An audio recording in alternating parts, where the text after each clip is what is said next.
Hi, I'm Sarah Aviva, and you may have seen me on episodes and TV shows such as Lucifer, iZombie, Supernatural, Unreal, Ice, Aftermath, ... You can see it all on IMDb, and you are listening to Kneel Before Pod. Kneel Before Blog presents Kneel Before Pod. Hello and welcome to Kneel Before Pod After Dark. Very, very after dark. It is 4 a.m. and I'm Craig, and we're here to discuss the very spoiler-free general initial reaction to Avengers Infinity War. So with me is Kat, who is also... Hello. Good morning. Good morning. My God, it is indeed very, very dark. The sun will be coming up soon. So Infinity War, both just seen it in separate cities. Mm-hmm. And it is a thing that happened. It's a thing that happened to all of us. Oh, that's a way to put it. It's a mammoth. It's a monumental feat of a movie. And I kept thinking, like the whole way through, it was like, I can't believe, this is the culmination of 18 films. 18 movies later, here we are, and that's quite a feat. Like, no matter what, you think about the MCU, like, this is everything we've been building towards, and I think it's definitely delivered. Oh yeah, it's definitely a big deal. It's completely unique. There's been nothing like it, because it's not a sequel to something. It's not a standalone thing. It's kind of this weird hybrid of a bunch of stuff. It's cinematic uniqueness in its purest form, I think. Mm-hmm. And I haven't processed it at all. I mean, I loved it. I loved the way it's structured. I love the characters. It's one of the best, if not the best, Marvel villain we've had. I just loved it. Yeah. I mean, without obviously going anywhere near spoiler territory right now, but it also was devastating in a lot of ways. I disagree with what some reviews said, that there's not enough room to develop characters. I feel like a lot has happened. There's a lot to unpack there for every character. Everyone undergoes change, and there's lots of conflict that is addressed, that does get resolved in some ways and others not. I loved it. I was reeling for some time after. I have to admit I cried during a couple of moments that were they were a lot.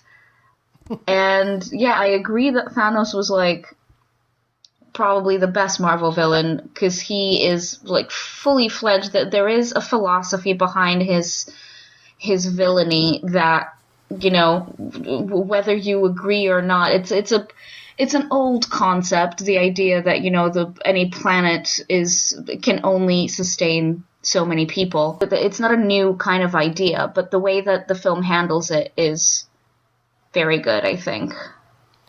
Yeah. And they weren't lying about it being Thanos' film. And I think it benefits from the fact that it doesn't spend any time introducing any of the other Marvel characters, because we know them already. And they assume, the assumption is made that we know them already. So if you're watching this film, you have to accept that you're just jumping straight in without establishing anything about these people, because everything's been established. So therefore you do have time to develop the villain, you do have time to do different things, and like I said about the structure, it's just kind of, it built naturally. You had the smaller groups, which is probably the only way you could do it, because having everyone in the room at the same time, bantering back and forth would have been just overwhelming. But and it was kind of this natural build. They all forged their own little relationships with each other, which was nice. So it was, what would it be like if Peter Parker talked to Peter Quill? And all that stuff. I don't know. Yeah. I'm not as coherent as I'm hopefully will be. Oh, it's 4 a.m. I am definitely at the end of my rope right now in terms of coherence. But yeah, I think that I had some hopes for this film that were probably like I'd set the bar relatively high in that, I wanted certain favorites to be safe. I think, the fact that no one is safe is an important one to keep in mind. And yeah, like, I don't know. I was like, well, they're not going to go there. Well, they did. They went. Oof. Like I said, I was crying. I was devastated. And obviously, this coming from a non-comic book reader, I came home and one of my housemates who's a big comic book reader was like, kind of trying to assuage me with, comic book knowledge. And I'm like, listen, I don't know any of this stuff. I am, going in there with a completely sort of fresh, open mind, here to accept whatever story Marvel has for me. And, I'm going to feel all the feelings and, the impact of a lot of these events is immense. And, especially having rewatched Thor Ragnarok very recently, in fact, yesterday, I think, or maybe this morning, I've been kind of, like trying to do like a quick phase 3 recap, and like, I don't know, the picking up exactly where Thor Ragnarok leaves off, like it's, I felt the impact in my heart. And, like I said, it delivers. It definitely was a monumental build-up that has reached, we've reached the peak of the Marvel Cinematic Universe. Everything has been leading to this moment. And yeah, like once we've had a little more time, A, to process what all of these things that happened, and B, to give our listeners some time to go watch the movie and then come listen to us talk about it with spoilers. I think, that there's definitely enough there to keep us talking for the rest of the year. Oh, for sure. I'm thinking before doing a full podcast on this, I need to see it again. Oh, for sure. Start. And it's probably advisable to give it 2 weeks to sink in with audiences and stuff. So, yeah, that will be the plan. I hope. We'll see. We'll see what goes on. But, it was interesting you talked about the kind of comic book thing, and I actually felt like it was a very comic book story in the sense of what you do is you pick up with all these different characters and you get like a little snapshot into their lives, what they're up to at that moment, and then they just get kind of pulled from that and sucked in. So, Peter Parker's doing something and gets pulled in. Tony Stark is in the middle of doing something and gets pulled into this. And that's very much what happens in event comic books. The good ones, anyway. It's just because what it becomes is about the internal drama between the characters rather than their lives at home or wherever they, whatever they do. So I quite like that. And it's, like I said, it did help inform the villain story because it was these characters combating a singular thing rather than dealing with their own stuff. Yeah, for sure. Like you said, like I loved kind of getting glimpses into all these different worlds we've been introduced to, and these characters we know, but then seeing them kind of cross and mesh and seeing them interact, seeing certain characters meet for the first time and how that goes, and how they work together and, or not.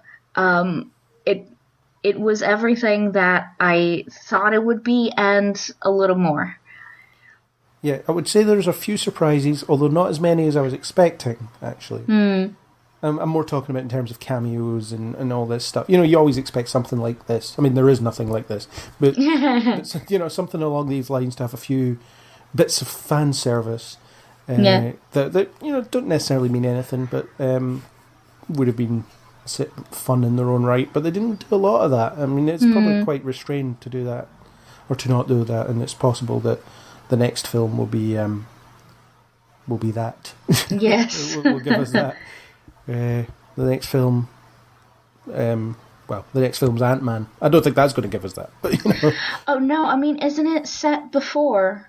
It certainly seems to be kind of post-Civil War, pre-Infinity War type. Yeah, exactly. Yeah.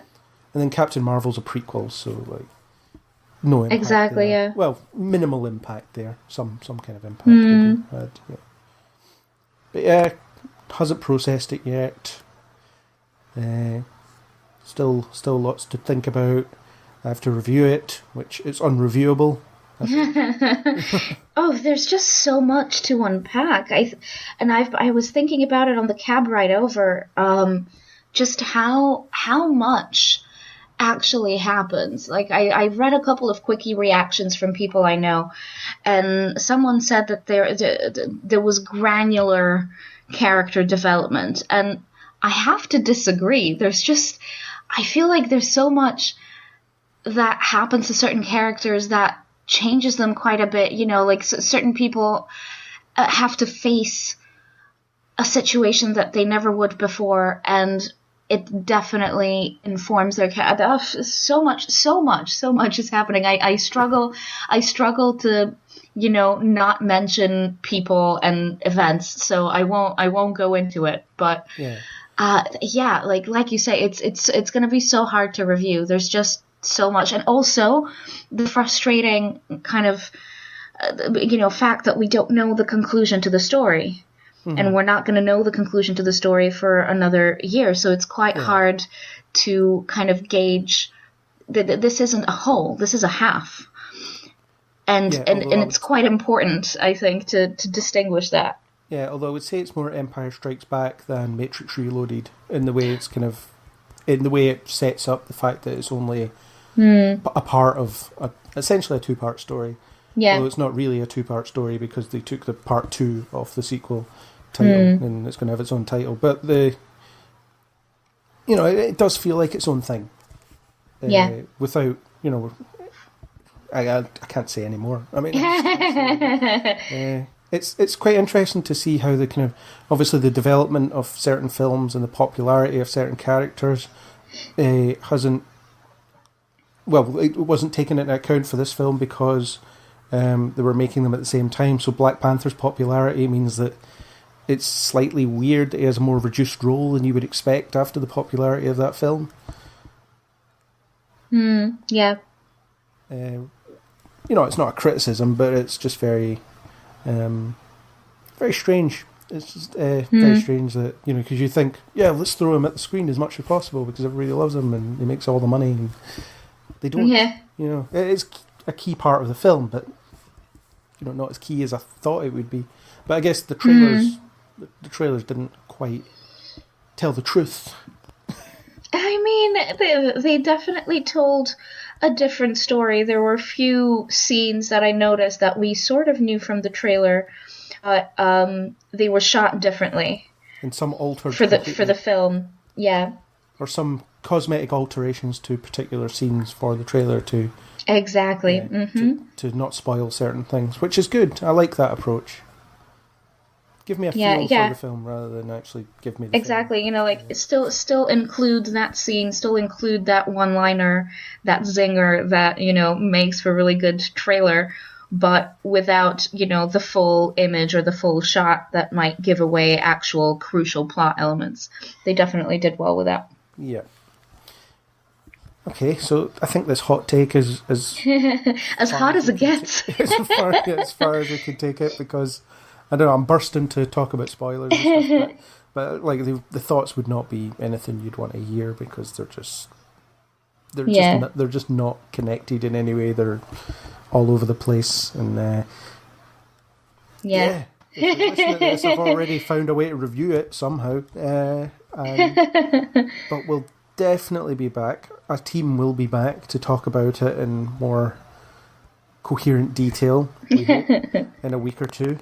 Once people have had the chance to see it, think about it, process and it. Of course, you're coming over to London to see it on the very, very big screen. So that's going to be something. I'm very much looking forward to that. Yeah. That will be something because there's a lot of sensory input And I think that's true of any blockbuster film, and For sure, yeah. Because it's interesting, even talking to, I don't know, my uncle or something who, well, he's not old, he's older than I am, obviously, and he talks about how it can be very difficult to take in what you're watching some of the time. And I usually manage, or I usually take in the main thrust of it, but yeah, I can understand why people would just be overwhelmed. And yeah, for sure. There were certain points of this film where I was overwhelmed, where more because there was just so much going on screen at any given moment, and I wasn't able to Exactly. It was mostly the battle scenes. There were a lot of like really, really busy battle scenes, as to be expected, really, with a film of this magnitude. That, yeah, like I was kind of struggling to keep up with, okay, so who's punching whom right now? Like, where are they flying? Like, where's up and where's down right now? Like, there's a lot that it can be quite visually confusing. Yeah. But I'm sure with a few repeat viewings, it'll all sort itself out. Yeah, it wasn't quite the Lord of the Rings style finesse in some of the. Yes. Mm-hmm. And there's one particular sequence that does remind me of something out of Lord of the Rings, and I was just thinking how Peter Jackson was able to manage larger scale battles much more efficiently. Yeah. Well, but perhaps that's a sign of the times as well. Like, what filmmakers think that we want, is it more confusing spectacle, or is it better story? And that's the question for the ages, truly. The eternal debate. Yes. Well, thank you very much for having me. No problem. On this late night attempt to kind of collect our thoughts. Everyone else couldn't stay awake any longer and had to go to bed, so it was just us. You just get us tonight. Oh well. That's it. Try and arrange a bigger, more coherent thing in a week or two. I will look into that once I have the chance to deal with it and figure out when it is, and deal with other people's availability, so listeners should stay tuned for that.